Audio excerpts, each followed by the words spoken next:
Assalamualaikum warahmatullahi wabarakatuh.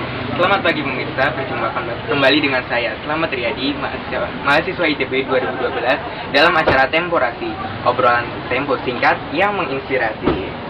Nah, sudah pada tahu belum apa yang kita bahas kali ini?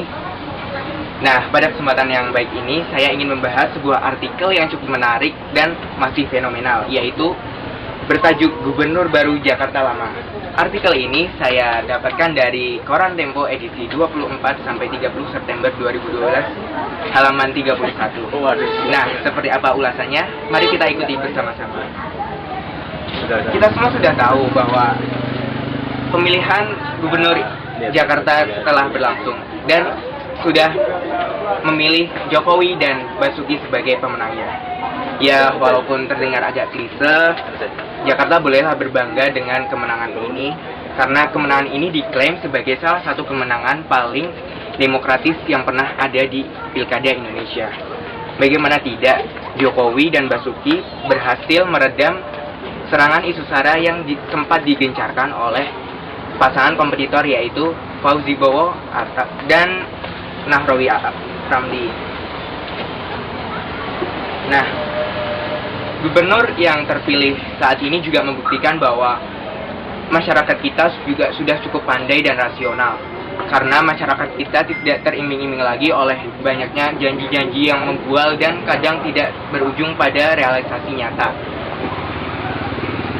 Buktinya, sebagian besar pemilih sudah bersikap sangat profesional dan rasional. Mereka menentukan pilihan mereka berdasarkan program yang dijanjikan, bukan politik uang yang sempat merebak di Indonesia. Sebagian lagi memilih berdasarkan opini mereka bahwa pilihannya adalah pasangan yang paling baik tentunya. Hanya sedikit yang memilih karena pengaruh agama dan keyakinan. Perlu kita ketahui bahwa kiprah Jokowi sudah tidak diragukan lagi di Indonesia. Sebelumnya Jokowi memang menjadi wali kota di Solo dan telah mencetak banyak prestasi. Salah satunya ia pernah dinobatkan menjadi salah satu tokoh majalah Tempo. Sebaliknya, wakil gubernur yang diusungnya yaitu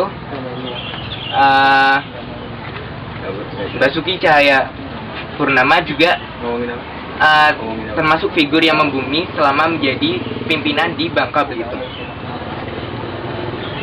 Yang perlu kita soroti adalah kegagalan kampanye menggunakan isu sara ini adalah berita positif bagi masyarakat kita, karena politik seperti ini berusaha menghancurkan prinsip meritokrasi.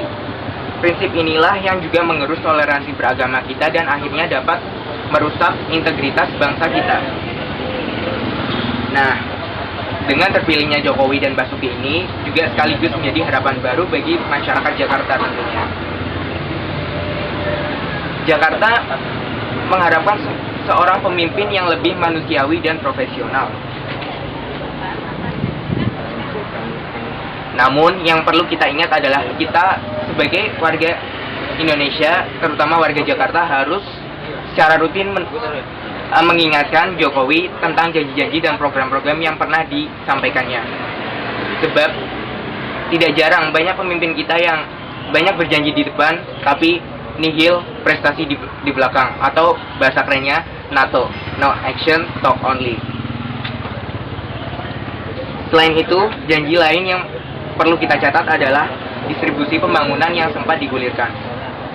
Jokowi pernah berjanji bahwa jika ia terpilih, ia akan berorientasi pada pengembangan kampung dan kawasan kumuh. Nah, sekarang tantangannya adalah, bisakah Jokowi menciptakan sebuah lingkungan yang kondusif dan nyaman, bersih bagi masyarakat Indonesia, sehingga kita tidak melihat Sungai Ciliwung yang kotor dengan limbah dan berwarna hitam.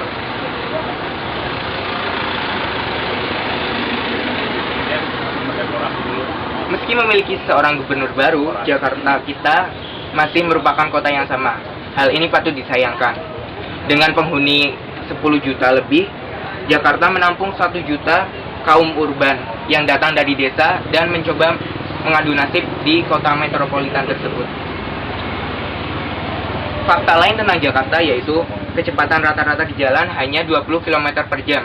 Bisa kita bayangkan bagaimana macetnya kondisi di Jakarta, dan itu merupakan problematika Jakarta sejak dulu.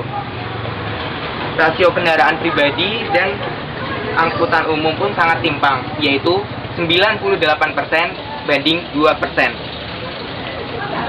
Kemacetan lalu lintas tentu saja menjadi masalah utama bagi gubernur baru Jakarta saat ini. Dan pada akhirnya Jokowi serta Basuki harus bekerja ekstra keras menyelesaikan masalah-masalah Jakarta untuk menciptakan sebuah daerah ibu kota yang kondusif dan menjadi representasi bangsa.